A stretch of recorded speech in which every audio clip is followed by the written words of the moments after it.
EU threatens to stop UK's and £4 billion rebate payment amid Brexit negotiations. Senior British sources have said the EU has still not reached an agreement whether the UK will receive the rebate payment as part of the final settlement when it leaves the bloc in March 2019.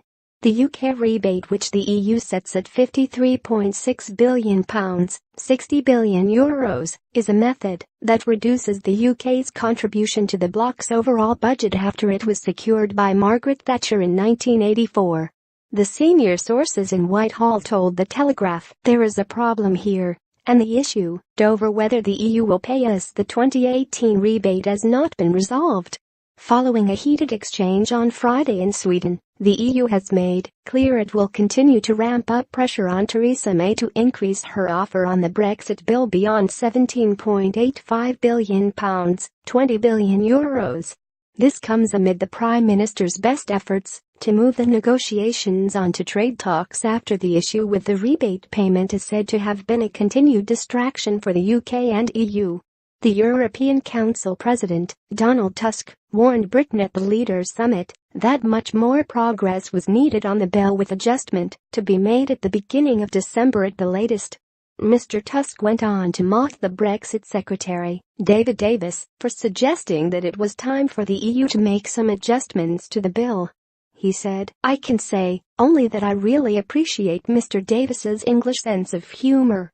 The EU has made clear that it will not be prepared to talk in January if the UK has not made compromises in good time ahead of the EU Leaders' Summit on December 14 to 15. The EU's chief negotiator, Michel Barnier, last week provided the UK with a 2-week deadline to make a fresh offer on the bill. According to the Telegraph, Mrs. May is reported to be considering an improved offer as Mr. Barnier's deadline expires next week.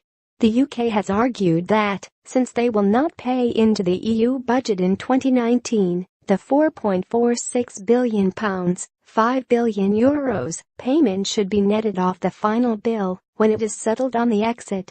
The question over the 2018 rebate also does not take into account whether the UK should receive a rebate on payments it makes during its exit from the EU in 2019 and 2020.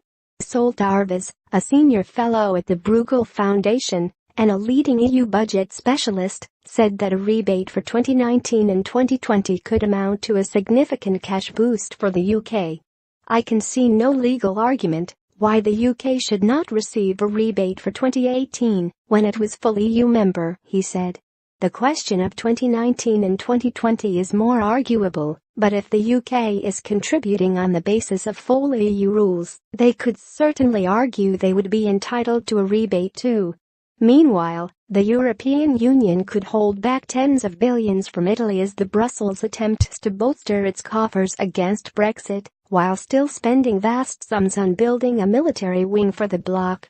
In a report from the official website of the Aosta Valley region, it was warned Italy could suffer from severe cuts in EU funding. The report read, "For now it is only a hypothesis, but the fear of painful budget cuts begins to shake the dreams of Italian regions and municipalities. The entire package of structural funds equals in our country, at least for the current 2014 to 2020 programming period, about euros 42 billion less to invest for innovation, work, infrastructure and much more. The battleground is the upcoming EU multi-annual budget, covering a period of between 5 and 7 years after 2020. Brussels' goal is to rationalize and reduce costs because with Brexit, there will be between 12 and 15 billion euros less a year, and there is also a need to fund new emergencies such as the migration management and security. For this reason, all the directorates of the European Commission have made reports on the impact of different scenarios.